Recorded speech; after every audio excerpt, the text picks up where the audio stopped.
Oh boy. Sorry, Mama. That might have been a little too great. Little T.I. Get us started. Shane had to get his head right. You gotta get your head right. Break your neck. Rubber band, man. All right, we're live. Episode 58. Brought to you by Shane's Pandora channel. Mike Jones? Who? Pandora and professional wrestling. That's right. It's supposed to be a fishing podcast, though, or something like that. No professional wrestling. Hey, man, I want you to know, as soon as you went off camera last week to go get wacky worms and stuff, or I know. the flukes, everybody was on here saying, Brandon, talk wrestling. Brandon, talk wrestling. They only want you to talk wrestling because you're like a wrestling dictionary. Useless facts 101. I'm going to tell you right now, I ain't got nothing on wrestling like Shane does. That's right. Don't forget it either, Jack. Well, I Shane got knows nothing for it. way more about wrestling than I do. Love me some wrestling. Josh Whitford, what's up? Get this shared around real quick. You sharing it? I'm trying to, but my phone's being ignorant. Uh-oh. Uh-oh. What are we doing here? There we go. Good evening, Mrs. Winters. How are you? Hello, hello. Hi, Ma. Share to a group. Where are you sharing? I'm just going to go down through the list. All right. Spam them all. Why not? I'll let you do it tonight. Okay. I won't let you do it. I would ask for you to do it, please. Thank you. Okay. All right. So Shane back in the house, sporting an awesome fishing tan. I can tell you've been on the road. Boy, I ain't got no tan. I got burned. I tell you, you kind of get a little, how you say it, a little false sense of security, I guess, with that buff. It covers everything except your nose and your cheeks, which seems to be what really has got burned on me, so it's all good. Man, this thing, I don't know why I can't share this stupid thing. Why can't I share it? Right there. Why can't I share it, Brandon? Right there. Where you want to share it to? Y'all done shared it to the Carolina Delete series, I didn't you? did. You gonna share it? You can share it on your page. How'd I do that? Right post or copy link. All right, now go to Shane Lineberger Fishing and put it on there. Oh, shoot. We're about to hear T.I. again. Let's not do that. You don't like T.I.? We're supposed to be kid friendly, and there are some topics in that song that are not necessarily kid friendly. We got Rob Blackman on here. Better be careful. Yeah. He's like the local Randy Flowers. Uh-oh. He might get us. Come on, get me, please. What'd I do here? Give me Add the story? Give me something to entertain myself with. Don't want to add the story. What's on your mind? Yeah, there you go. Now what? Just copy the link. So I want to know if the guy who saw my little backwards fluke rig, if it worked for him. There you go. There we go. I'm sure it did.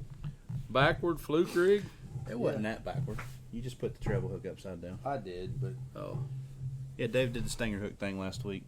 He's actually got hook keepers over there that I've never seen before. You know how you can take a treble hook and like rig it so you can bury the back one in the top of the bottom of the fluke. Yeah. He just did it backwards on an accident. Oh, you'll have. So he's trying to give fishing tips, but they're backwards. it happens from time I to mean, time. you'll have that on them big jobs. Yeah, I mean you could have done that or torn the up. resident pro was out cashing checks, so I had to fill in. Well, I'm pretty sure the last live tip we tried to do, somebody tore a frog in half and couldn't get it back together. Glad you brought that up, Brandon. I was not going to go there. Hey, here we go. Tim Kelly said that was him, and it did work There you well. go. At the hill, I guess they're on the herring-spawn down at the hill. Biting at the hill. I heard little rumblings and them biting a little bit. Well, I can tell you where they did bite at.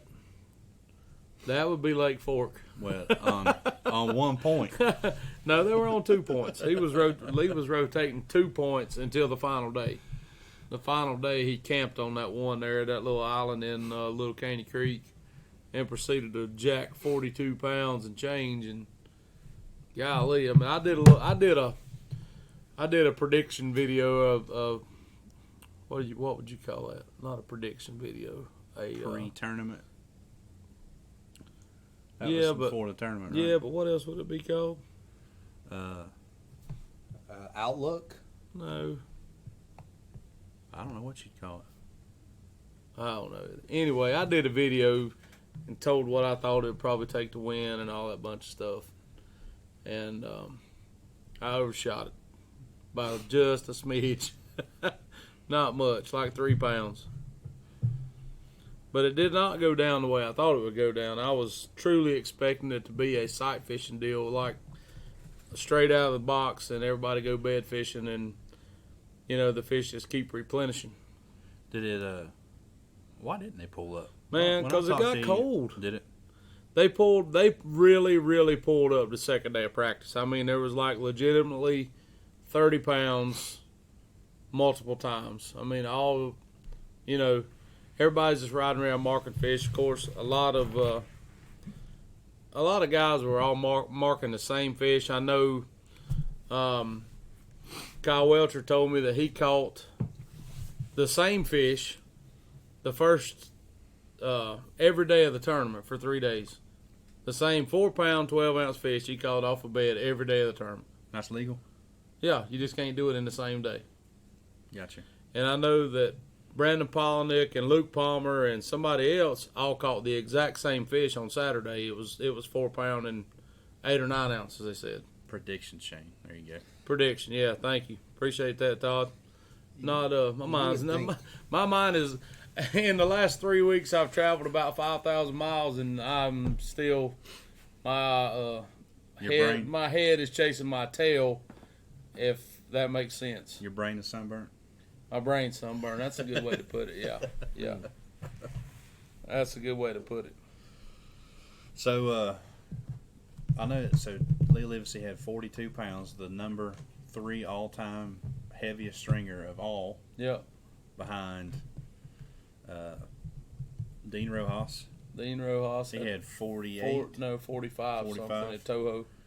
And was it Paul Elias? He had the second biggest. I think it was Paul Elias that had Amistad? 130 something at Amistad. That was when everybody was catching 40-pound bags. Yeah, I say 130 something. He had a 4-day total of 130 something. Why did they quit going back to those lakes? Are you kidding me? Do you want to go in there and dodge the Mexican drug lords? Yeah, they possibly get decapitated. I've never done anything to them. I think I'll be good. But I mean, maybe they just shoot. Yeah, they patrol the border. There was a whole bunch of stuff about Falcon and Amistad. I would love, but I tell you, I've had a marshal the last 2 years at Fork that was from Choke Canyon. They say Choke Canyon is by far, hands down, the best lake in Texas. Zona did a fishing show on it this year. Did he on Choke Canyon? Yeah, he sat in one spot.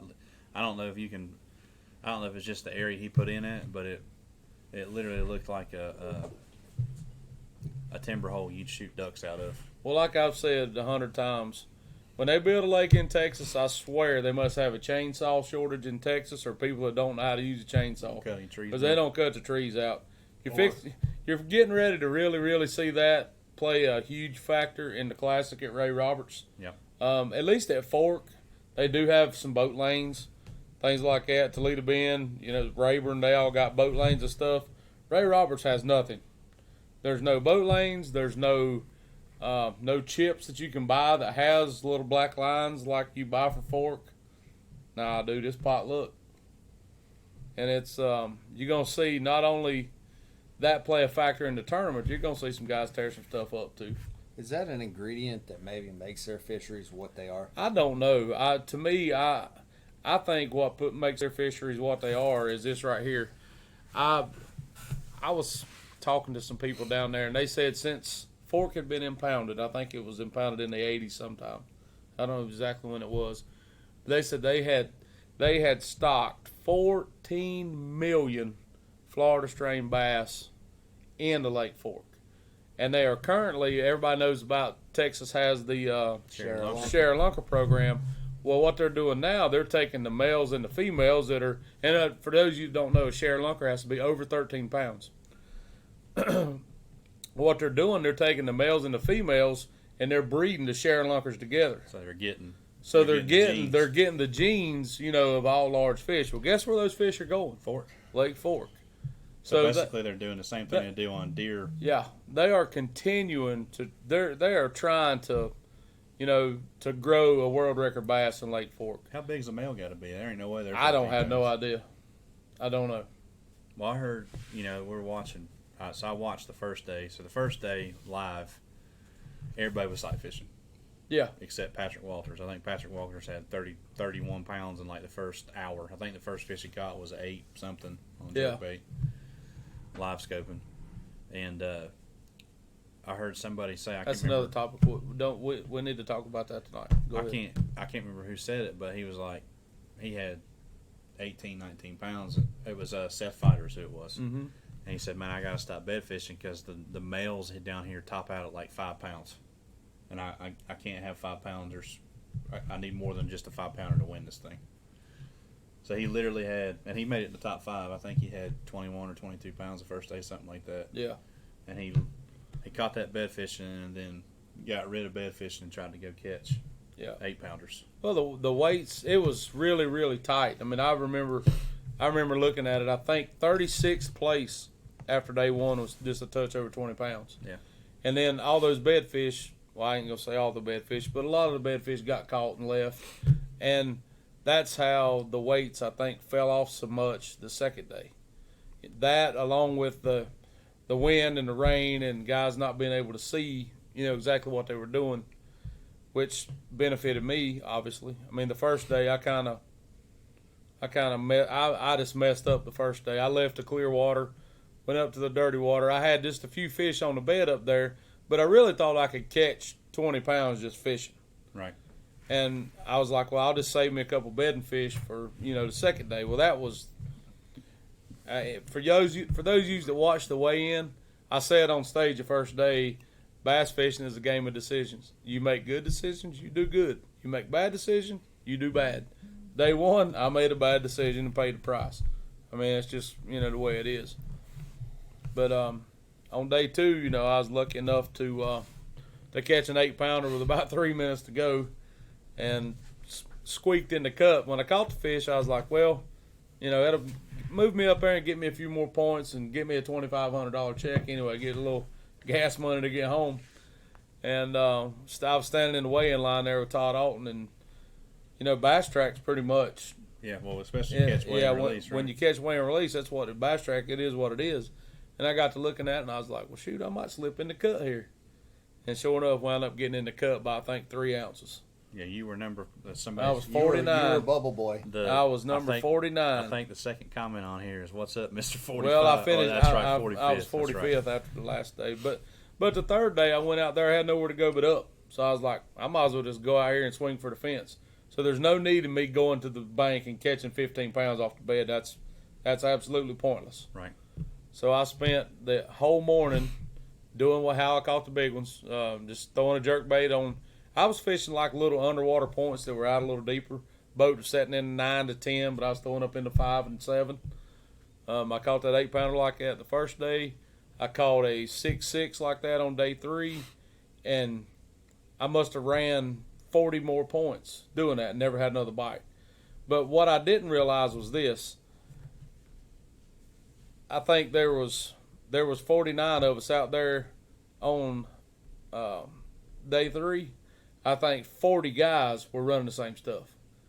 And when I realized that was when I had about an hour to go. I said, I'm going to go over here in this pocket and just catch a couple more, to have something else to weigh in, maybe get up there. Just if I can move up 3 or 4 places, that's what I need to do. So I went over there and I sat in the pocket and I power pole down and I look up and what's his name, the Onum guy, Matt Robertson. He pulls up on one point, Pollen pulls up on another point, and I've already fished both of those. Well, they leave. 2 more guys pull up. This is why I'm sitting there fishing for this bedding fish. I promise you, there was 8 to 10 different guys that fished those 2 points, and everybody's doing the same thing, throwing the big mag draft and the jerkbait. So the points that had the gizzard shad spawn going on were the ones that had all the big fish, and like Lee and Quentin Capo both have places like that. Patrick, I don't think Patrick really had a place like that. I think Patrick was just using his live scope. Yeah, he stared at the whole tournament. Yeah, and you know, he just kind of, you know, you gotta kind of hate it for Patrick. I mean, the guy goes out on the final day of the Bassmasters, jacks 30 couple pounds, and comes in. I mean, if I'd have caught 30 pounds the last day, I'd have come in there. I'd have looked like old Debo, my chest bowed out and head held high, and He came in there. He came in there with his hands on his hips. Lee Lizzie coming there with a pen and saying, "Poof." I mean, you know, you gotta feel just a little bad for Patrick. He caught 30 pounds 2 days, and Lee just saw fit to lap the field the last day. So I wasn't watching on Sunday, and Reed texted me and goes, "Are you watching live?" I said no. He goes, "Lee Livesey has 42 pounds, and he's catching 9-pounders on a spook. You need to turn it off." Yeah, I tell you, I tape all that stuff when I'm gone. Normally, I wait till the next day to watch it. When I got home yesterday, I immediately turned it on, and I was mesmerized. It was just that is by far, hands down, the best bass live that has ever been on TV. Well, so when it came on, so I DVR'd it too because it was on FS1, right? Mm-hmm. The morning session was. So I watched it last night, and what you're talking about, the first hour. Yeah. It was nuts. They went live, and Zaldane popped a big one on. Popped a big one Tater right Hall away. glide bait. Lee Livesey caught that 9-2, whatever it was. Mm-hmm. Patrick Walters caught a 9-something. I mean, it was like within the first yeah, hour. game on. I mean, it was ridiculous. I mean, they didn't talk at all. They just went from fish catch to fish. They didn't have to talk. I mean, it was going down. It was a lot of fun to watch. I mean, I would have liked to been out there the last day and got in on a little of that, but you know, hey, it is what it is. That topwater bite was ridiculous. It's crazy. I mean, because you could hear them big ones blow up. Oh God, he was making giant casts, and it was real quiet. I guess Lee, it looked like he power poled down on one spot and just sat there for like 3 hours. What those points really do is when they come off the bank, it's just like a herring deal around here. Those flat points come off the bank, you know, for 100 yards, and it's 3 foot deep for 100 yards, and then they start tapering off. Well, you just sit there where the taper is and cast up on the flat, same type deal. But you could hear him. I mean, at the end of the cast, you hear him blow up on it. Yeah, how far away it is. And if he was going to eat it, he got it almost immediately. When the bait hit the water, he'd get a twitch or two on it, and then JoJo come and suck it down. That's crazy. And then y'all got to go to Neely Henry. You know, take 14 pounds a day to win.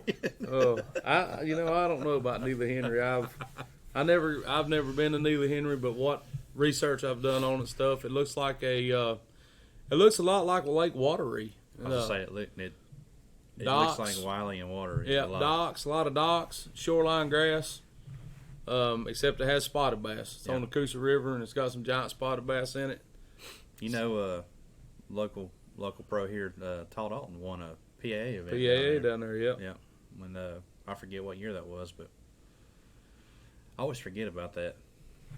Well, the PAA was one of the things that kind of was around for a little while and then kind of defunct, I guess is a good way to put it. It was kind of cool, though. It was all the anglers got together and made their own thing. Yeah.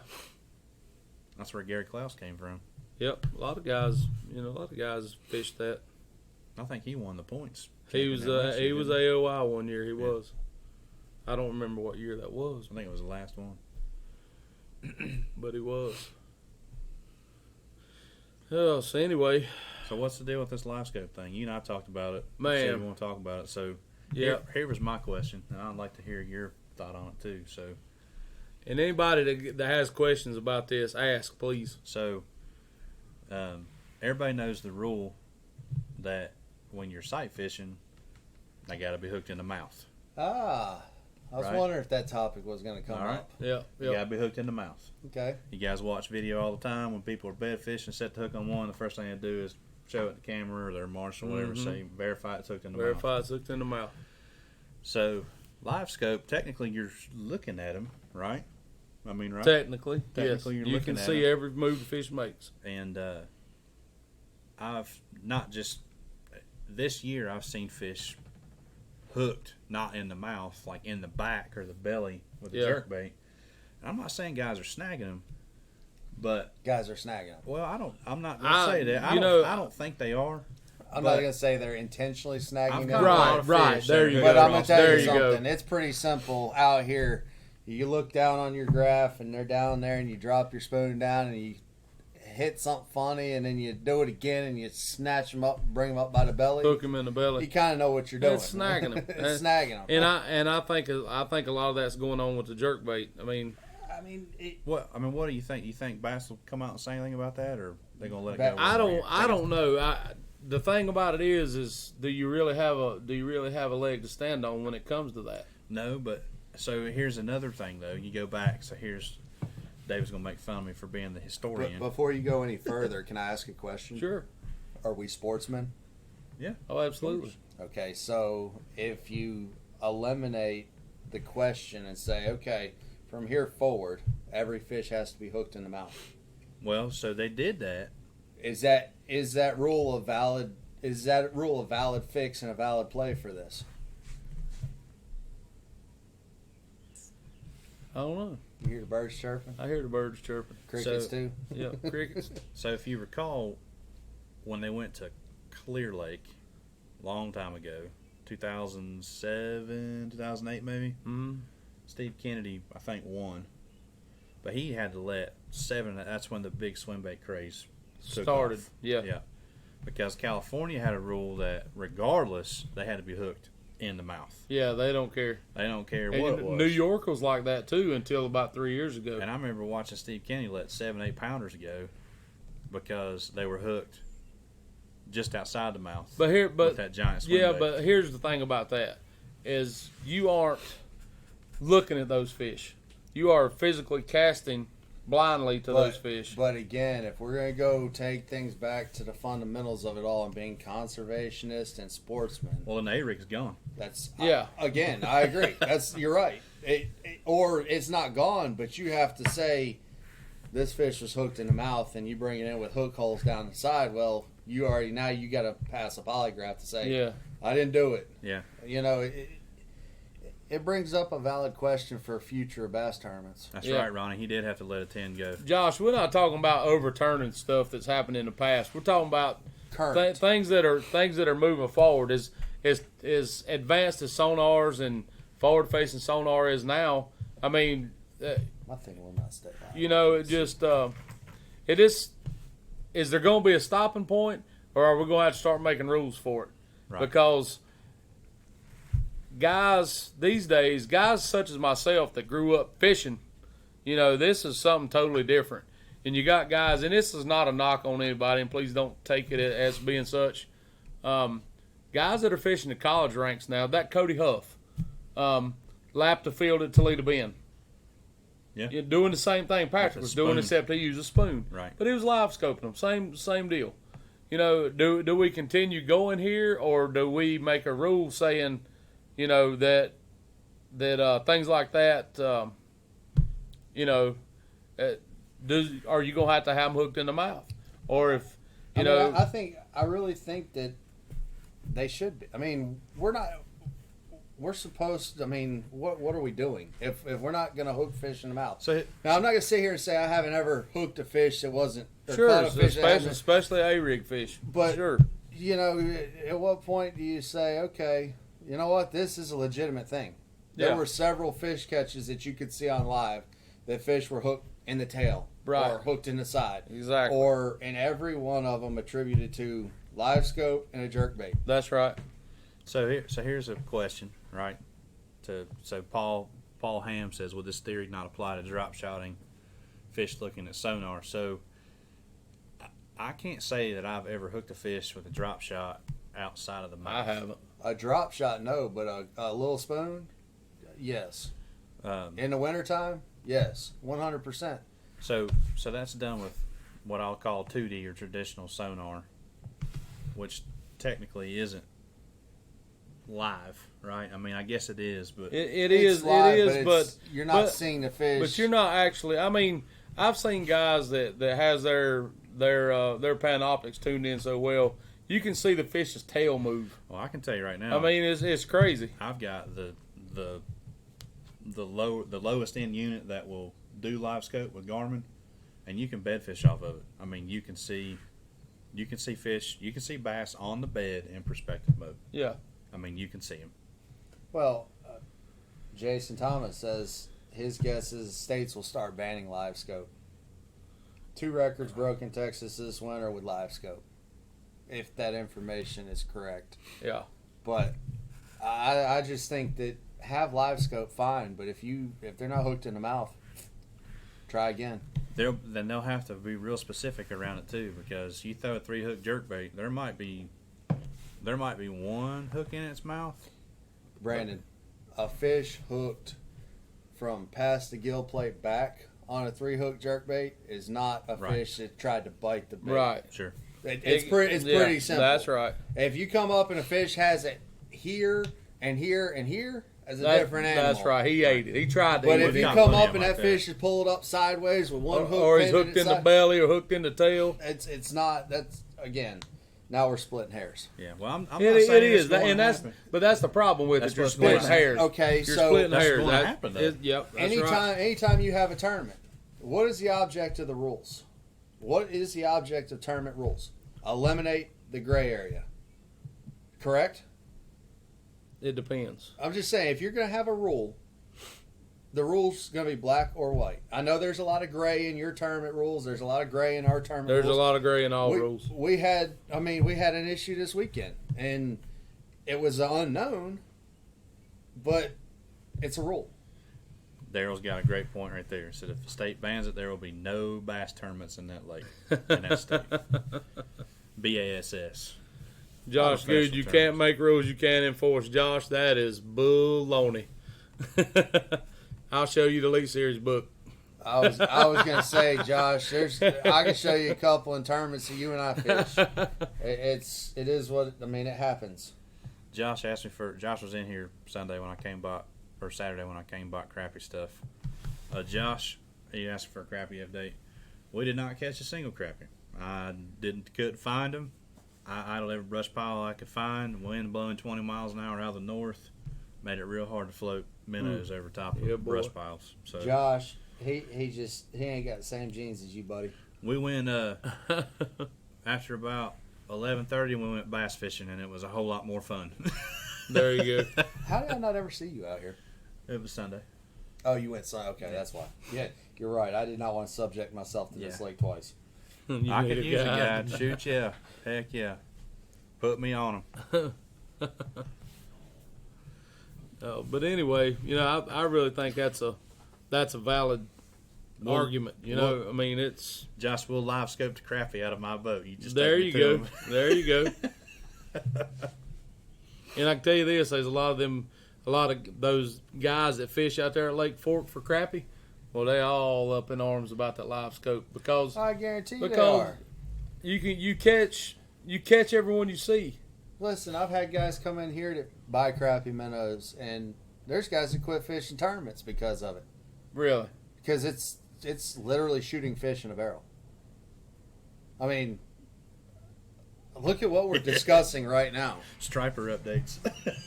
Nobody cares, Daryl. Yeah, nobody cares. You shoot those fish in a barrel without a live scope. All you need is a trolling motor and a Gizzard Shad. I saw someone post something Yeah. on the. Pretty much. I saw someone post something on the Lake Murray fishing page today. There's a dude caught a striper. He picked up a leaf, a dead leaf, and put it on his hook, threw it out in the water, and got a striper on it. That's almost believable. I'm serious. There was a video on there. Uh-oh, what does this say?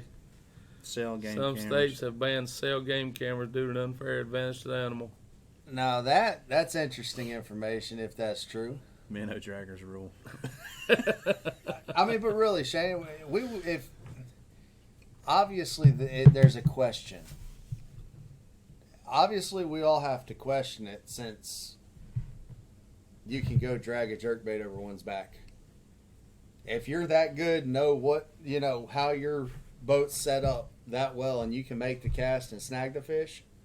Come on. So Byron, he's getting scientific, and he is right. It's a 20-degree cone.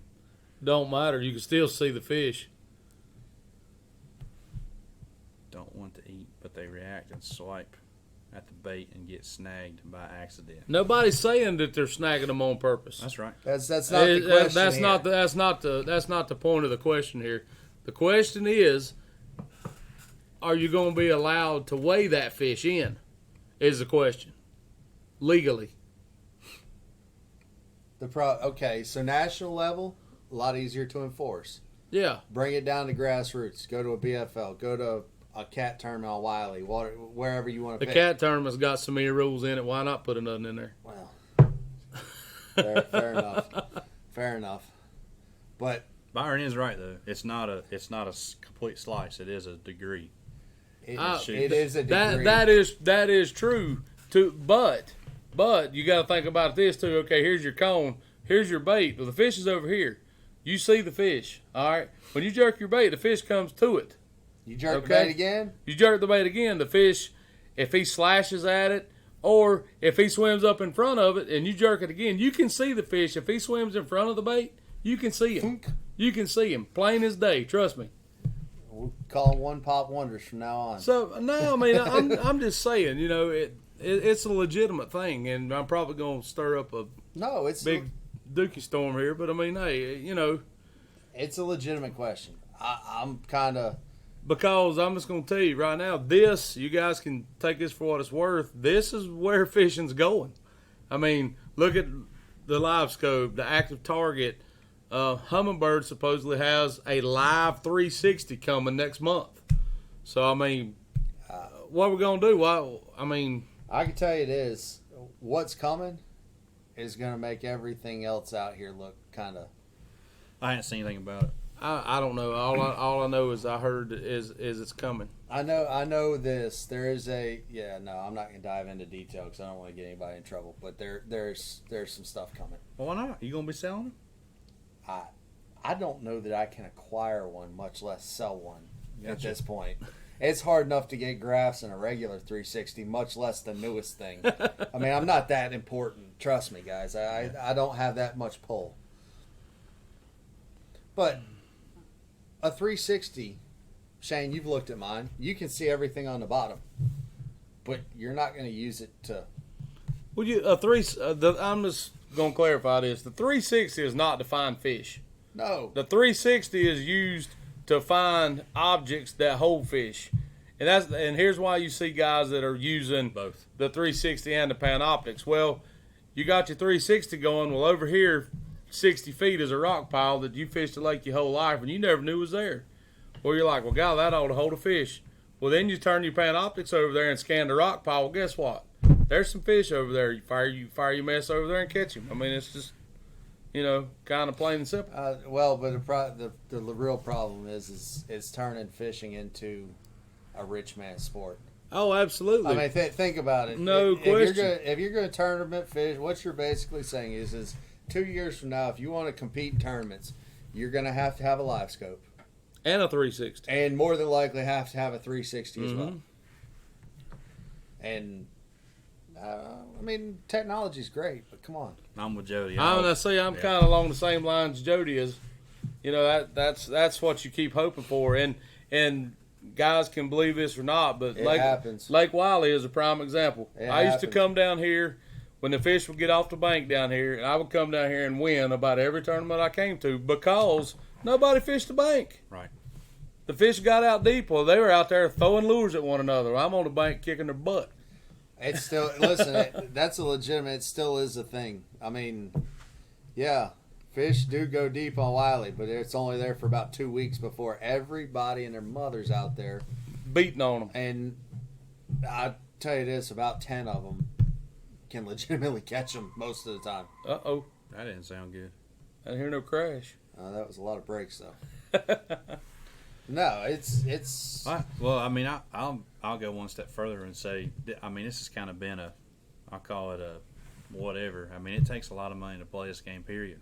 I mean, boats are outrageously expensive. Boats are $80,000. Gas is $3 a gallon. $3 a gallon. You got to have a. Yeah, no, that was kind of a shocker. It's been a couple weeks since I filled up. When I filled up my boat this week, it's Cost you about $100. It was kind of like a whoa, hey. Daryl beat me to it. He said, "Y'all make it sound like bass ain't already a rich man's sport." Now wait a minute, Daryl Barney. Says the man that's got a $50,000 beer can. So now, you want to talk about that? Guys paying $50,000-$60,000 for aluminum boats. Listen, there's bass guys that are paying $70,000-$80,000 for a aluminum boat. But that's where, I mean, you've seen a lot of that, what I'll say, 10 rig starting to come into play. Because the price point, you can hang a 250 on one of them, and it can go just as fast as a glass boat. Yeah. And there's a lot less upkeep in it. Yeah, but they're still $50,000 plus. I understand that. Even like the. But if you're going to finance one for 30 years, yeah. I mean, and that's not a knock on any of those boats, like, express boats, things like that. They're all very nice boats. But guys that, that are looking to get in a little bit cheaper, yeah, I mean, hey, that's a definite option. But you're not getting in cheaper anymore. No, not really. I mean, So I'll say this: the rig I have, I'll be the first one to tell you, it's overkill for what I do. When I bought the thing, I thought I was going to go fish the opens and do all kinds of stuff. But the sucker's paid for, and it sits in the garage, and I get to go every once in a while. If I was starting out right now and fishing Wiley and Norman and Watery and the BFLs around here, you can get away with an 18.5-foot boat and a 150 and do everything you need to do around. I'm going to tell you what I would do personally. I would find me a Ranger 461. An old one? An old one. Or a Ranger 481. I would put me a new motor, a new trolling motor on it. That's what I'd do. There's one right up here in the boat lift in Pole Branch. It looks like it's been come straight off the showroom floor. It's been sitting there for Man, years. I don't know how he beautiful. keeps it looking that good. Probably polishes it every weekend. Paul's right. I mean, sport of bass fishing is very expensive. We're not really splitting hairs here, bud. We're just trying to make a point about the direction bass fishing is going in. We're not trying to start an argument with anybody, and please don't take it that way.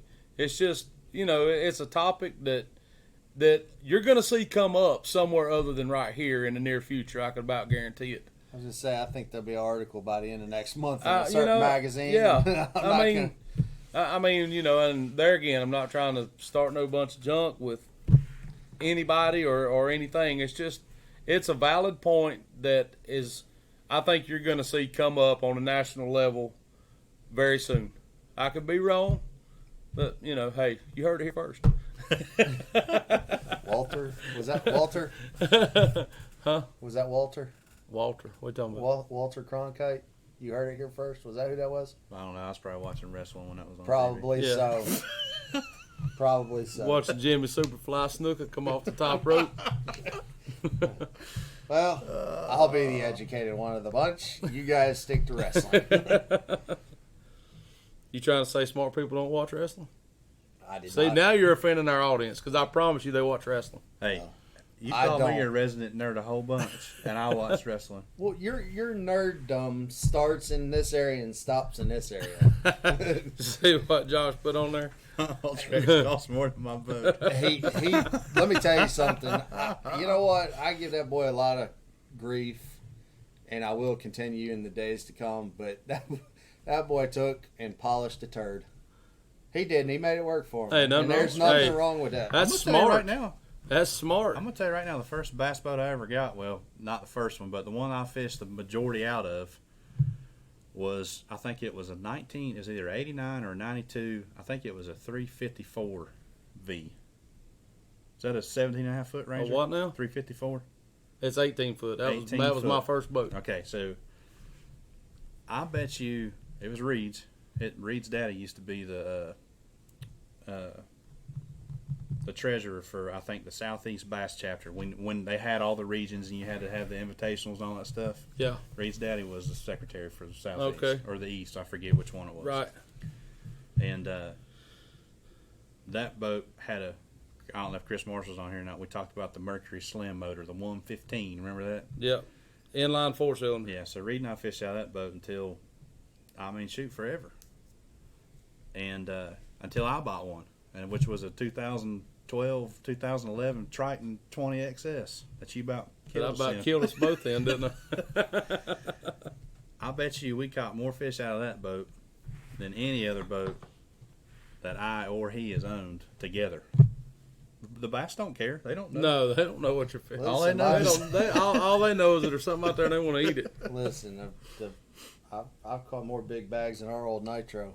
Yeah. One that my dad purchased and then gifted to me, and I I'll caught never more forget. 20-pound bags in that boat. I'll Wrapped in camouflage. I will never forget standing in that boat trying to help you do something, and I went to step back and fell off the deck because that boat was made back when everybody had the big giant throw over the shoulder tackle boxes, and his deck they were all like that. There was a hole. There up was there. a spot in front of the console about this big, so you could take Big your tackle bag. box, yeah. Brandon about Stepped broke the in that windshield hole, and the steering fell wheel. over the windshield. Bring Patrick Walters on the show. Anthony, I'm gonna try to get Patrick on here probably at the Norman Open, which will be the last week of September. I haven't talked to Patrick about that, but I will when I see him. I'm gonna try to get him on here and along with several other guys that week. Just to we might have a week-long running podcast. we might have 2 or 3 that week because there's going to be a lot of guys in town that I'm going to try to get on here just to come sit and talk with us for a little while. And Patrick is the guy that I would really like to talk to about this whole live scope thing. I mean, Well, he's got it down he to has science. he has really showed everybody what his true potential is, and it's pretty impressive what he does with it. And he's very secretive about what he does with it Man, too. it's fun to and watch. I don't blame him. It's fun. I mean, you and I've done it. Striper fishing. It was muddy around here most of the time this past year. I didn't catch a whole bunch of fish on jerkbait. But with that live scope, man, if you get them in that cone, you can see how a fish reacts to your bait. I mean, immediately. Yep. You can tell if he likes it, if he doesn't. And a lot of times, what it's shown me is you've got the right bait, but there's just something about it that's not 100% Something's not correct. exactly right. And you make a quick change, and those fish go from following it to as soon as they see it, they just smash it.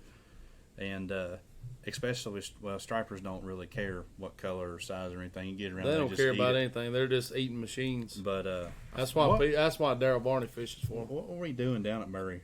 We were supposed to Huh? be bass fishing for something. We found stripers, and then the day was just That was the over. day. That was the first day with the live scope. That's right. That was Seen the birds. I burned up a reel that day. Jeremy Cave and I spent $350 to get into 2 tournaments on Watery in the fall one time. Found stripers. And, there's a little deal in the fall down there that if the bass are doing it, you can get right. The problem is a lot of times you run it and it'll end up being stripers. Yeah. Well, guess what? It was stripers that morning. We paid $350 for glorified Catch striper. stripers. And we literally sat there for 2.5, 3 hours and burnt our entire morning catching one after another after another. Yep, for sure. Daryl Stewart, I know what you mean. Caught more fish out of a TX-17 tracker than any of the 6 boats I've owned. Easy on us striper experts. Striper experts. Daryl, you got Johnson there with you or something? I was going to say, I don't know, Daryl. Mark Bond. Wilkins, thank you, man. I appreciate it. Hey, speaking of Johnson, so Chris Zaldane, so let's Oh, put Lord. it on here. So Chris Zaldane put Tater Hog on Bass Live. Didn't he, though? He did. 2 days in a row. 2 days in a row. And Gave a breakdown of and it. it even got more dramatic on the final day when he lost the $300-400 plug. Well, whatever it The was. hog father. But the problem is what people don't realize, he had like 4 more of them in that box. So when that happened, I immediately remembered when Johnson got one from the Great Outdoors. Yep. You don't carry Tater Hog's stuff, right? That's a soft subject. I'm sorry. I've tried to get I him to didn't- build I me didn't mean some. to put you on the spot. I've offered Tater a lot of money to build me some So- baits to put in here, and So Johnson bought one.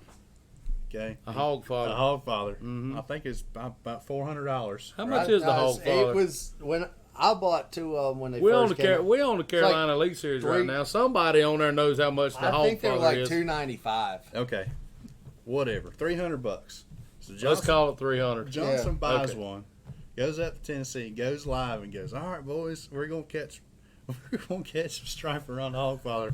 Fires it out there, one bites immediately and breaks his line, He gone. and then it just went quiet, and the live feed went off.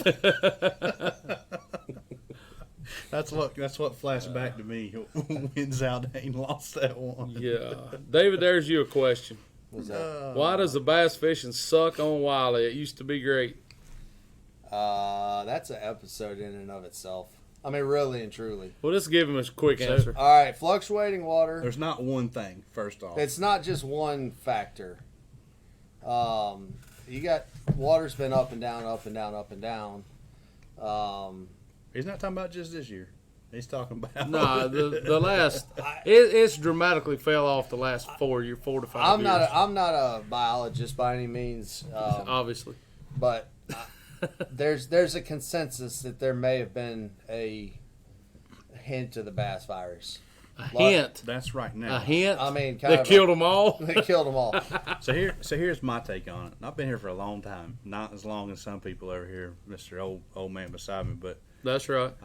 we've been in the Fort Mill area since I think '89. You got to fish Wiley during the heyday. Fish Wiley during Your the father heyday. wasn't a slouch. I did. I used to hate to smoke I used from to- the bank. I used to hate to see Jason Quinn roll in at the boat ramp. You're like, damn, we finished in second today. In the purple boat. Remember that? Or was that? What would it? Was it a legend? No, that was way before Legend. No, it would have had to been a pro craft. Or No, he had a Ranger. He had a Somebody Ranger. had Did he have a purple Ranger? He boat. had No, he had a that wasn't- green. that He wasn't had a Jason. Hunter Green Yeah. Ranger back when I started Um, fishing in the late '90s or mid '90s. Parks Jones had the purple boat. Parks had a purple legend. The Crown Royal. Or He had then he had a Crown Ranger. Royal boat. Yeah. Anyway, so Wiley, when I was a kid, it was a mud hole. I mean, Stayed it a mud hole. mud hole. And Sometimes it was a green you mud talking hole. about Gizzard, Shad, everywhere you went, they were that big, Yep. everywhere. And there was probably not even half, there was probably a quarter of the houses that were on the lake now. Yeah. And nowhere was riprapped. I mean, there were laydowns everywhere. There was structure that nobody knew button about. bushes. There were bushes. There was habitat. I think there's a lot to be said about natural shoreline. And- I mean, really, truly, if you go to And Fork, how much riprap do you And see I at can Fork? tell you, There is. They don't even have riprap on the dams or the bridges at Fork. They have when they built Fork, like the causeways and stuff, are concrete. really. They come out and step like this. Yeah, well, they built that lake for bass fishing. That's right? all it's for. Yeah. Yeah. I mean, And there's at the so same time, many. the biggest thing when that started building houses, when There's- everything blew up around here, There's so many facts. I mean, that's literally an episode, and honestly, I'm working on having Ross Self, who is, I don't know his exact position at DNR, but he's gonna attempt to try to come on to discuss all of this. DNR has shown interest in having a roundtable discussion with the fishermen that'd be from cool. up here to try to get the consensus, because obviously they're falling Too much short. so, implants, transplants. Oh, go ahead. I'm Oh. just reading comments. They've fallen short on doing due diligence here at Wiley. They feel like, and they want to try to rectify things. They So, need- So, to. so here's one of the biggest things I'll tell you. The amount of silt that's in the back of the creeks now, bass don't have a lot of spawning habitat. So Right. you know in the back of Crowder's, everybody that watches probably knows where Crowder's Creek is. You know where that giant island thing is in the back of Crowder's? Well, to the left of that, not if you go around it, but to the left of it right there where the end of the The docks end up. block seawall is. Yeah. Mhm. That stretch from the bridge to right there, I used to water ski there when I was a kid. I want a BFL there one time off that riprap back there. You can't In the fall. you can barely even trolling motor from No, you that have to- seawall to the the bridge bridge. because it's about that deep now. Really? yeah, it's shallow. Do you know how deep it was when I was a kid? Used to Like be pretty 12, deep. 15 feet deep. Right? Yeah. I don't know. I wiped out plenty right there and never hit the bottom. But all the Baxter creeks are like that, boys. No, you look You at and I were in Big Gibbons Allison the other yes. day. We were fishing the top of a stump. It's probably that big now, And that stump used to be the size and of it this table. used to be huge. Yeah. I had to, and then some of the, because there used to be an old marina back there. You know what I'm talking about. Yep. That was, matter of fact, that was back in my water skiing days. We were talking That'd about be funny. how you used to be able to catch them on the pilings, and I said, I guarantee you they're still there. Yeah. They're just They're buried. silted in. Yeah. Duke Energy sucks. Chris Marshall, that does not help. Grayson, yeah, fishing pressure, and so I was out here Sunday for a couple hours with my brother, and Sunday wasn't real nice. I mean, the wind was blowing 20, 25 miles an hour. Yeah, but it wasn't cold and rainy. Josh Good said you were shorter, Brandon. I was shorter. Oh boy! But when we turned the corner to come out of Mill to come back down the lake, man, it looked like it. I mean, it might as well have been July 4th out here. I hate to see that many people out here so early boat riding. It's nuts. I know my daughter was out on the lake, on Lake Norman, Oh gosh. Sunday with a couple of friends. She has a friend that lives on the lake down there, and they're out riding jet skis and everything. I told her when she went down there, I said, "What are you going to do?" "We're going to ride jet ski." I said, "You know the water's like 65 degrees. "Oh, that's warm." I said, "Yeah, go on down there and jump in." My kids have been in the lake since the second week of March. No. Every weekend. No. Swimming. No. I don't have anything for it. Josh Whitford. Here's the talking point. Marty Stone said when they were in Raleigh, so that was when the BPT was, or heavy hitters, sorry, they fished Jordan, Falls, and Harris. Yeah. They need to raise the water level on the lakes because of the silting. So I guess what he's saying is, I missed that part. I guess what he's saying, and Josh, tell me if I'm wrong. What Marty was saying was, since it used to be 12 feet back there, they need to raise the You can't. the level at flood Yeah, everybody's they're never docks. gonna do Let's that. just say They're everything gonna be underwater. Yeah, you take away people's land and homeowner stuff, and they're not Hey, doing y'all are that. Yankees. Nah, my kids were born here.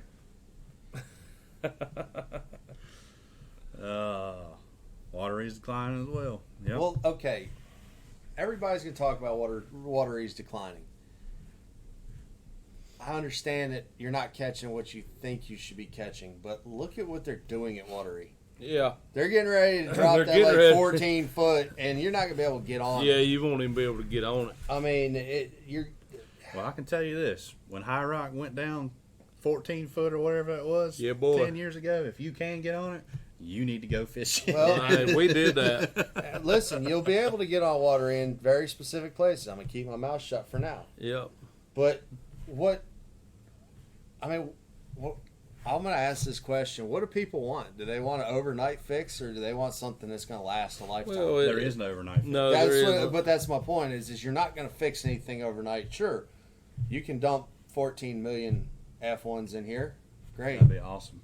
Lynn and JM, They're- I'll see you guys in a few months. They're all going to die if you dumped them in right now. It takes time. You have to start, and I think the atmosphere around here is right to start doing something about it. It needs to. I mean, especially with the South Carolina Boating Alliance and stuff going on now. Now's the time to get behind that stuff and get it rolling. And I mean- if there was a way to expedite things, trust me, I'm gonna fight to do that as much as I can. Yeah. Well, it's going to help you guys. I mean, it's going to help. It's going to help the area. And Well, I mean, I can't tell you. So I Which show up you're, before. You're talking about something that you got to lay that out on paper. When you're dealing with these people, you have to be able to say, okay, Well, the if you economic put plan. $2 million into Wiley, what's the revenue going to be? How do you show that? How do you prove that? I don't know. That- Mike Langford hit the nail on the head, though. The homeowners control the lakes. They do.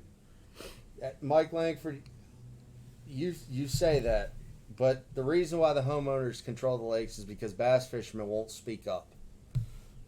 Yeah. That's the bigger problem. There's more of us than there are of them.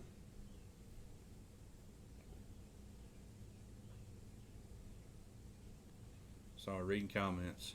Yeah. Paul's talking about the hill. 227 boats. Same day. And there was, 290. yeah, Lord. Oh, hold on. Mike said read all this post. They pay the tax. Fishermen in this area can't even agree on what is needed to make improvements. Mike, there again, that's a touchy subject, bud. Please make the lake better so you fools would Get out of the river. get out of the river. Mike, the problem is everything that bass fishermen are saying will make the lakes better. The point of it is you can't put all your efforts into one thing. Well, Mike's got first-hand experience with this, so he's I know, part of the F1 Yep. stocking program at Norman. No, And and there's there's guys a group said that think the F1s is the answer. There's other guys that think bait's the answer. There's other guys that think cover's the answer. And the reality of it is, it needs a little bit of all of it. Right. Well, that's, I mean, so, and we covered that. We had Mike in here, and they talked about that. I think Mike said, or it was posted somewhere, or it might have been on the live feed that they did with the Wildlife Commission up there before they started.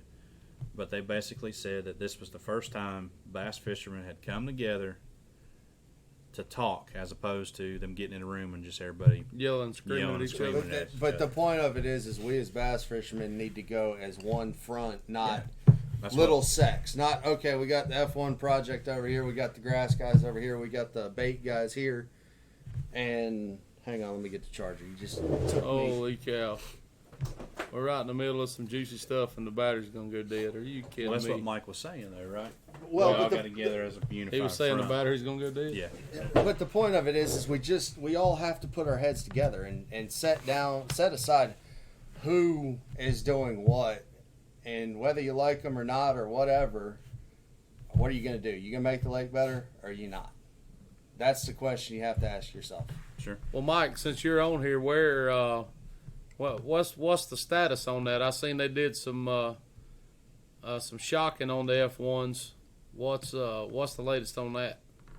Did they shock any of them? They shocked some. Did they really? Yeah, Well, that's good. There's some of them surviving then. yeah.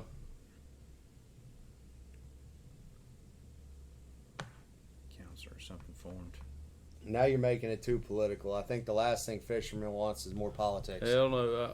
I mean, no, we don't need no more politics. I'm not a fan of politics, especially when it involves my fishing. There's enough politics in me getting to the lake. James Hawkins, spotted bass and white perch. Yes, they have had an effect. I mean, the white perch eat bass eggs. That's their primary food source. Spotted bass run largemouth off of places that they've been for 20 years. Well, and a lake can only support, we've talked So about many- this, so much biomass is what it's called. Yeah. Our hands slapped for sharing too much info, so we have to sit back for a minute. Oh, okay. Paul Ham, join the South Carolina Boating and Fishing Alliance. Spotted bass are That's- great. Get on the website, scbfa.com, and check it out. I think you might be impressed if you don't already know about it. So moving here 3 years ago, but yes, they shocked up 6 confirmed F1s. That's pretty cool. I told you, I said that on here. I ran into the shock boat out here. Somebody knocking on the door, dude. You know who that is? Who is it? Well, you know it's Casey. Oh, Lord. Does it say it's closed? I don't know if it says it's closed or not. The door's locked. Someone's peeking in the window. Is it Casey? I can't see who it is. I don't know.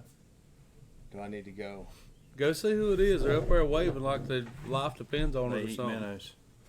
See if they Man, want, you got any chicken livers? see if they want to be our guest. I told you. So yeah, guys. So since David's gone, it was wrestling corner hour. Ding, ding. Ding ding. That's you can't be stealing lines from Rocky 3 at the end. Ring the bell. That's what he says. That's right. Ding, ding. So you really haven't watched none of the biography things on A&E Man, yet? you know, the great thing about going to Lake Fork is you the get to watch fishing. the TV. the bad thing about going to Lake Fork is where you stay out there has got like 4 channels. You got Bounce, a new channel called Circle. Well, don't say anymore. I know what channel you were watching. But have you watched Circle? It's all about Never bluegrass. even It's heard all of it. about bluegrass music. That's probably a pretty cool channel. It's crazy. But then you got Laugh, which is 2.5 Men, Mom, which I really like both those shows. They got any channels out there that aren't one word? You got Bounce, Circle, Laugh. I don't guess. But anyway, there's no A&E or whatever the wrestling stuff's on. What channel's it on? A&E. A&E. Yeah. Rowdy Roddy Parker was last night. Heck yeah. Josh Whitford. Did you guys talk about that? Because I'm going to have to say What? that everybody that's watching this, whether you live in North Carolina, South Carolina, We get have on- a lobbyist in South Carolina now. We do. Get on and join the South Carolina Boating and Fishing Alliance. It's going to help all around because North Carolina's looking at what we're doing. There's other states that are like, wow, these guys are really doing this right. It's going to grow. I We hope got so. information in the store too. And I have information, a QR Yep. code, You can and and you can go to scbfa.com and get signed up it's like it's $25 membership fee. It's nothing. and get out of their mailer. And You're while gonna you're at you're it, gonna pay more of a membership to fish a cat tournament than you will joining this. and while you're at it, go friend our buddy Geddes. He is your lobbyist. Is he really? He is the guy. Gaddis is a lobbyist? Are you kidding me? Well, he's the CEO, founder, the whole 9 yards. I guess he's our lobbyist. Nope. Paul What's that Ham, mean? that's a later discussion that I would like to have with you. What did but you say? I He said disagree. he's already expressed his thoughts to Gaddis. Oh. Yeah. Well, I mean, again, if that's your feeling, so be it. I mean, just don't get left behind. Is all I'm gonna say. Mark Cox, we stayed at Lake Fork Cabins right there at the mouth of Williams Creek. That's where we've stayed every time we've been. It's a really cool place. Did you go eat at Mark Cox's place he told you to? Shenanigans?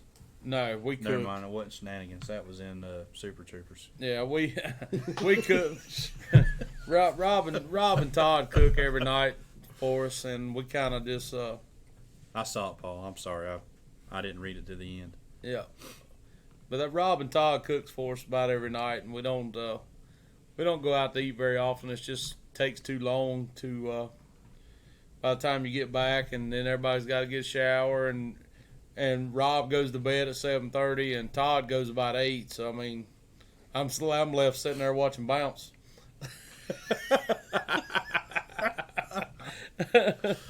Oh. Well, we got Rob Blackman stirred up now. Oh boy. All right, so Fork's over with. Fork's over with. You made you $10,000. Made Congratulations. my first 50 cut of the year. Hope- Thank God. Hopefully, there's no IRS man on here. I don't care. I ain't worried about You him. spent more than $10,000 I this year. spent that much. Okay. All right. So I think I've gotten shamed for more than $10,000 this year. Probably. so Gonna get me for some more here in a little bit. Oh boy. so Neely Henry's coming. Yep. All right. So the water temperature here is still cold. Yeah. I would imagine it's still pretty cool down there too. It was 62 at Fork. It's 60. Sunday out here it was 63. Yeah. I don't know what you saw on Saturday, but when I put the boat in at 10 o'clock, I can tell you this: there's about a 3-degree temperature swing from right here at the bridge to the bottom end of the lake. Which up way? or down? Up. Up. It's warmer at the down bottom. than it is right here. So everything seems to be late this year. Absolutely. We got azaleas at my house, and they bloomed about 2 weeks later than they did last year. Dogwoods in the back of my parents' house, they bloomed late too. So, do you think the spawn's going to be done? Do you think you're going to hit it? Or do you think it's just going to be a hodgepodge of I think it's going to be a hodgepodge of fish that are gone, fish that are there, fish that are coming. You know, it's going to be pick your poison, I believe. Frog in the Grass and Neely Henry? So, on that, you know, there were a lot of pre-spawn fish caught in the shad spawn at Fork. You know, usually this time of the year you're catching post-spawn fish out of shad spawns, right? Say that again. I was reading what the Scott Martin comment. I'm like, what's he talking about? So, typically the shad spawn during the day. I can't talk about nighttime stuff because I'm not going to sit here and pretend like I know anything about it. But typically the shad spawn, you catch a lot of post-spawn fish. Brandon, you're missing one factor here. What's that? And I really don't want to talk about it, but we can talk about it since it seems to be a big topic. But gizzard shad and threadfin, two different animals, two different spawns. I agree. Gizzard shad will start earlier than threadfin. Right, but threadfins were spawning too. They put it on camera. They did down there. Okay, I didn't watch a lot of live, grass. and I just know that gizzard shad, you're apt to see a lot more pre-spawn fish in the mix of that because they will start a little bit earlier. Sure. And that's like those fish that Lee was catching at Fork. They were pre-spawn. Yeah, every one of them. I mean, they were pre-spawn. Look at the Milo bite on Wiley. I think some of that revolves around the gizzard shad spawn. Gizzard shad spawn. Probably. Not so much as, oh, well, we're going to throw this pre-spawn because this is what we've done for 20 years. But I think if you land on the right spot with the gizzard shad, you might have a better chance at catching. Yep, I agree with that 100%. Some fish doing that. Chase unicorns, whatever you want to call it. I mean, that's a great point. Jack Hartzell, website for the South Carolina fishing thing is www.scbfa.com. Check it out. I know that there are some that are still skeptical, and that's fine. I understand. But I can assure you right now what's on the table is going to do a lot for fishermen. A lot. Cool. There it is, Shane. What? 1v1. 1v1. Let's talk about the 1v1. I don't know if Joey's on here or not. He's not. Joey is ducking and dodging, bobbing and weaving, creeping and crawling. He's trying to get away. He pulled out. Joey got scared. Joey has left the building. Left the building, y'all. He will not be participating in the 1v1. Right now. He did. Right now. He said he would like to keep his challenge in his pocket. I think he's running a little short on vacation days at work. But we can't just let him have it off that easy. But anyway, so since Joey is not going to play, we I heard some rumors Chris Marshall wanted to take that challenge. Oh yeah, that's what I heard. I don't know. He heard Lake James and said he wanted to come. Is what I heard. Oh, whatever. A lot of things, but scared ain't one of them. I told you I'd go. I told you I'd go, but you jump back in the mix. I mean, I would be willing to, but Josh Good. He said that he wanted to go to James, and I can tell you this: I have never seen James ever. And I don't even know that I can find it on the map. I can tell you this. Oh gosh. You want to handle that, Shane? I don't know. You know what? Have at it. I think you should do it. I'll tell you what, Josh. You've been such a persistent little look, fella. Top fan. We're gonna go ahead and let you do it, Josh. Now you realize that I don't know how your work schedule is or whatever. Oh, he's off on Thursdays. Okay. Can you go this Thursday to Lake James? Hang on a second though. I thought you and I were gonna go somewhere on Thursday and maybe give somebody with some. Rob Blackman. Rob, you come out and you can fish too. How about you come film? Ronnie Wilson, I ain't worried about Chris Marshall or Kelly Logan or Brian Thrift or any of them boys up there. Trust me. I was going to show you Thursday if Josh Good wants to come. Well, he kind of went All silent right. now. Josh Good. Don't Yes. pull your cricket antennas right now. I can't go Thursday, so you're going to have to find cameraman. We'll find Josh, do you know anybody that could be a cameraman for you?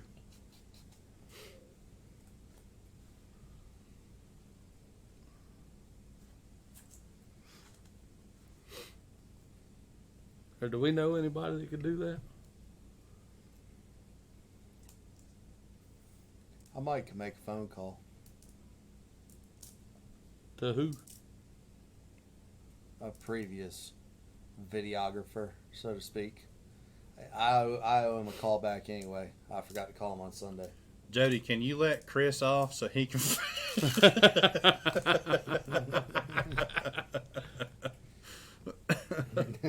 Don't show the James bite on live, Shane. Uh-oh. You're already getting... You know how many turkeys you're gonna hear gobbling up there? There'll be one or two, but There'll be a that'll ton be of fine.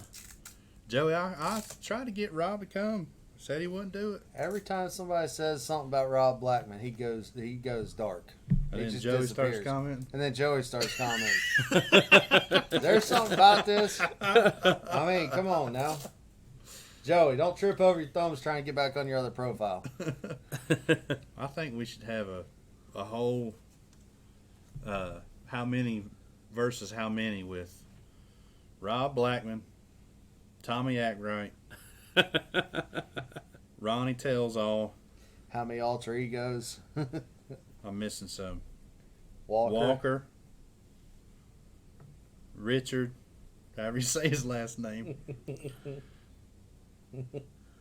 Buy too good in Alabama for me to go to Lake James. What do you want more to make it 2v2v2v2? I can't keep up with all that junk. Not me, cuz. Look, Rob Black would comment and then Joey commented. You know who I haven't seen in a while? It's Ackright. Ackright? Ackright liked one of the pictures of my boy hitting a home run the other night. Oh, there he There is. he is. There he Right is. in between Joey and Rob Blackman. Yep. Oh, it's real quick. I said Tommy Ackright, and Chris Marshall jumped right on there real quick. Come on, Chris. Where'd you go? I know you can trip over your Rob thumbs. Blackman, it ain't Joey. I'm here. Yeah, there We he know- is. we know Got it's- him. I'm here. We know it's not Joey. Oh boy. Well, this has been fun and enjoyable. What other reports do we have from the weekend? Now wait a minute. Hold on a minute. What? I just want. Are we doing this Thursday, Josh? He said yes. I know what he said, but Joey, not me either. If I drive all the way to Lake James and Josh no shows, I'm coming to Mount Holly and whipping his hind end. Oh, I think he lives in Mount With Holly. the belt. how far is James from your house? Hour. So it sounds like I might need to plan Probably. me an overnight I will stay tell you how long on the couch. I will tell you how long it will take you to get to Canal Bridge Landing. It will take you on just a touch over 3 hours. Yeah, that's what I'm sitting here thinking. 3 hours. Well, not over. It'll be really close to it. No. It's a long ride up there. No. There ain't no 3 hours. My man lives in Rock Hill. It takes I me know 2 where and I change. know where he lives. I'm an hour. It takes me an hour to get to his house, and I'm an hour to the lake, so it'll be 2 hours. Well, not everybody drives 106 I don't like either. you do. No, I can tell you this. I've ridden with Shane. He don't drive 106 either. Nah. You must not have ridden with them in the right places. Well, I had to hammer down when I left Fork Friday night or Saturday evening. Check this out. Let me tell you how dumb I was. I sat down and I looked at the Google map, and I was like, well, I'm gonna drive to Jackson, Mississippi. Right? It was like 5 hours. Cool. That's all right. I was So on I the phone get- with him the whole time. So I get to driving, and man, I get to West Monroe, Louisiana, and I start getting tired. West Monroe's only about 3 hours. It's like the third one that somebody gets shot outside. Well, I start trying to call hotels in West Monroe. There is none to be found. Just so happened, my buddy Casey Lee calls me. Casey Lee's this friend of mine from way back, and he, we're talking, and he says, I telling him I'm having trouble getting a hotel room. He says, I'll get you a hotel room. Where you want to stay? I said, man, Meridian, Mississippi would be fine. I was thinking like that was the next town from West Monroe. Boy, this let me tell you. 84 miles. No, this for those of y'all that don't know, Meridian, Mississippi is like 30 miles from the Alabama line. So I finally, 7 hours later, I finally stopped in Meridian, Mississippi and spent the night. That was rough. I talked to Shane. He goes, yeah, I only got to go to Jackson. I got 84 miles left. And I'm thinking, I know all that from baseball. And I'm thinking, what? That don't... So yeah, I had some logistics errors coming when I left Fork Saturday You night. had a logistical error. Well, I'm just going to tell you, when you fished all day, everybody knows this. You fished Fished all day, How about 6 days in a row? man, all you want's a shower, something to eat, and a bed. Well, I got that about 11:30 that night. All right, Thursday 1v1. What are the hours? Huh? What are the hours? We'll have to make a post. Oh, 7 to, I don't care, 7 to 2, 3, 2. 7 to 2. Yeah. So you can get home fish Thursday nighter. Something like that. No, dude, listen, it's the only time my dad gets to fish anymore. I'm gonna do what I can do to be there. That was a legitimate question. I wouldn't make No, fun of it. I want to do that for him. Even though it's only taking 12 pounds on Wiley and make it a 1v1v1. No. 3. Josh wants to go 3. 3. You could make it back. Your dad had to bring the boat up here though. Yeah. Looking forward to the 1v1. This one will be fun. That sucks. I really want to go to Baden Thursday. I'm just saying. That tournament goes on all spring, summer long. I know. But You they're gonna catch- biting right now. You gonna catch any smallmouth on top water? Maybe. David, you gonna film for Shane? Has to, right? Mm-hmm. Yeah, I'll film for Shane. I'll tell you this: first time that one smallmouth blows up on Shane's top water lure, you'll forget all about it. No, listen. I mean, if I'm driving 3 hours to get up there and fish, I'm gonna at least make a cast somewhere, sometime during the day. I'm just gonna tell you that right now. Water temperature 57 on Saturday. 57. You know what that means? Good night, Tommy. Thanks for joining us. You can go catch crappies tonight for real, or are you I gonna? think so. Yeah. Hmm. Casey already came by again, didn't Yeah, he came by and got to minnows. he? Okay. When you win like 4 or 7 times a year, you can pay me. That's right, Darren. That's exactly right. All right, so 1v1's Thursday. 1v1 Thursday. Don't lose to him. Don't worry. Okay. I'm just saying. For Because that if right you there. do, you'll never hear the end of that. That right there. I don't And care. I really don't want to have to back clean up against him. Well, you won't have to. I'll get a rematch if he beats me. But I'm not really concerned with that, being quite honest with you. All right. If anybody shows up in pajamas, I'm not watching. I'll just tell you this. Corey, if somebody shows up in PJs, it'll be Josh. Lynn wants a 1v1 at St. Lawrence below the dam in Messina. We'll do that, Lynn, but Will's going to be my cameraman. What else is going on? We always talk about local tournaments. So the Cat Championship was out here Saturday. Mm-hmm. You got that belt, right? I squeaked one this year. You got that one. David went fishing in the rain. I feel bad about that, and I squeaked one out. What kind of weight did you have? I had a whopping 12-11. Your dad said just leave him your boat.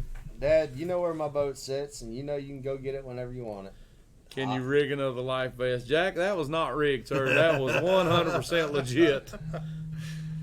And I really wish I could get Anthony to come be the cameraman again, but he's in Tennessee. He's too busy making money. He's right in now. Tennessee guiding right now, He's so we big time can't. busy too. I'm not paying him $450 to come be cameraman. What Now, else? I'm gonna tell you something. You know what? We didn't catch a lot of fish this year, but I enjoy taking my kids to do that with him. If you guys got kids and want to go catch striper, Anthony's your guy. I mean, he's about as mature as a 5 and an 8-year-old. So what you're saying is he And gets along with the kids well? You know what? He's great. I mean, it doesn't matter. They could absolutely terrorize his boat. He's just laughing with them. He's right there with them. It doesn't matter. So what we got coming up? I know you're leaving. So obviously we got the 1v1 coming up. Thursday. You're leaving for the Elite Series. No, 1v1 Thursday. That's right, Palmetto, you got the Palmetto Palmettos Boat out Trail here. out here on Saturday. So I'll be down here Friday practicing for that. We got the CBC on Saturday. It's the at High Rock? On High Rock. Yep. I saw it took 22 pounds to win last weekend. What else? There's a BFL, I think, at Hartwell. There is Chris Marshall, couple of them guys. Ronnie Wilson, I think they're going down. The Federation Championship or regional is on Hartwell this Right weekend now. too, or this week. What is? Oh yeah, Federation. the Yeah. divisional, Southern Yeah, Divisional. Derek Lilly's down there. There's a So bunch of Steve guys Dyer, down yeah, there. there's There's a bunch Steve of guys Dyer, that made it, yep. fresh off knee surgery. Yep. Again? This one was total replacement. Yeah. But he just had one. That's the same one. Oh, okay. I was going to say, because we fished tournament out of South Point that he was in. What tournament was that? That was Jason Land's thing. Oh, yeah, okay. Yeah, it was. That's right. Yeah, that was the first time he'd been in a boat. He was worried he wasn't gonna be able to stand all day. He He's had just a nice, old. He had a nice cushy chair up there. He's just he was old. sitting in. He's just old. Anything else? Well, if it rains, I'm sure tournaments will be canceled here and there. Thursday nighter. Can't forget Thursday nighter. Thursday nighter, yeah. Y'all draw any boats in that yet? Nah, I mean 30. I think they're averaging about 30 boats right now. They used to average over 60 every night, didn't it? They did, and then we don't know what's happened. Gotcha. Cute Randy Flowers on the show. I don't know that we can handle that. Rob, I heard a rumor that Rob might know who Randy Flowers is. Really? Randy Flowers with a, however you make flowers in the plural because it's more than one person. Flowers is. All right, well, that was fun and enjoyable. Let's sign this out before Rob Blackman said he can get him. Get him, Rob. Get him. All right, well, But we're not gonna do Zoom. He's got to come to us.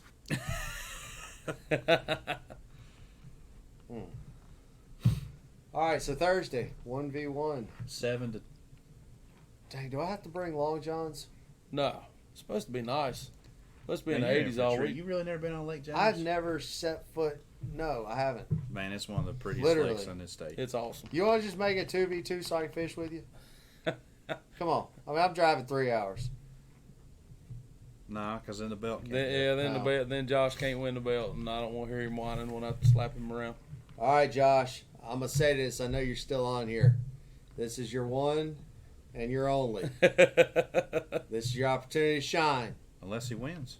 Unless he wins, he If might you win. if you win, you carry on. If Hey, you man, lose, you had your shot. It's fishing. Anything can happen. Anything. I know. I'm aware. I mean, trust me. I know Jason Lamb beat me in my home lake. Trust me. Anything can happen. Well aware. It's one of the prettiest lakes I've ever been on. I got to get a net for my boat. I'll bring one. You're going to need one up there. I'm gonna need one Smallmouth up and there. treble It's hooks. crazy smallmouth and treble hooks. Oof. You better not make this suck. I got you. That's right, Joey. That's right, Joey. Joey, you said it. I didn't have to. The right part, Bill, is the pretty part. The, The limbal right side. part, yeah, the limbal side's a pretty The side. Catawba side is just like down here, is muddy and full of dogs. Yep, that's it. Josh, go on up there. Go on up there in that dirty water. You go far enough. You Go on go up there far and enough, go on catch- up there and catch him largemouth. You go far enough, you can catch muskie. I made it all the way to Walmart parking lot up there. I don't doubt it. Dudes were throwing catfish plastic lures with giant treble hooks on them. I started saying, where in the world are you guys fishing for? Yeah, It's like, man, there's muskie in this lake. So I've gone way too far. yeah. They got an ABA. ABA on Greenwood. And a BFL. BFL, I think he's talking about at Hartwell. Gotcha.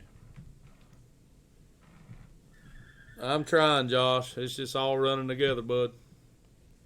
I don't know There's a what's going on. full-blown street race or something going on out here. There's I mean, there's a chop shop next door now, so I mean, hey. Oh, whatever.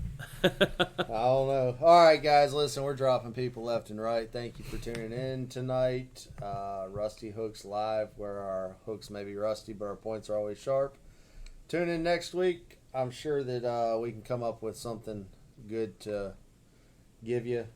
Tune in Thursday to watch Shane and Jack, Josh. well, I don't know what Josh is going to do, but I'm going to be whacking smallmouth. There you go. We're going to try to make it fun for you guys. If you got anything you want to see, be sure to comment or send us a message. Any tips, tricks, ideas you want to talk about. Wrestling pointers. Big Bass on Murray. We didn't even get to talk any wrestling tonight. Uh, I feel cheated. I'm gonna tell you, one of these days I'm gonna smash a folding chair over both of you right here. I feel cheated, don't you, Brandon? You better be careful what you say. I'm just saying, I'm gonna make it count. This ain't gonna be fake either. There's gonna be blood and guts and broken arms and all kinds of stuff. All right, guys. I'll peel this belt off the back of the wall and beat you over the head with it like they Cardboard? did on TV. Hey, Come on. we said they don't know it's cardboard. It's all about entertainment. That's Yeah, right. That's true. All right, guys. Rusty Hooks Live, where our hooks may be rusty, but our points are always sharp. Good night. And that's the bottom line, right? And that's the bottom line. Look, you just You said heard it it. here first. That's a wrestling line right there. I'm It's proud also of a news anchor line, too. you. No way. Oh, Stone God. Cold said it first. Okay, well, sign us out. Grow up.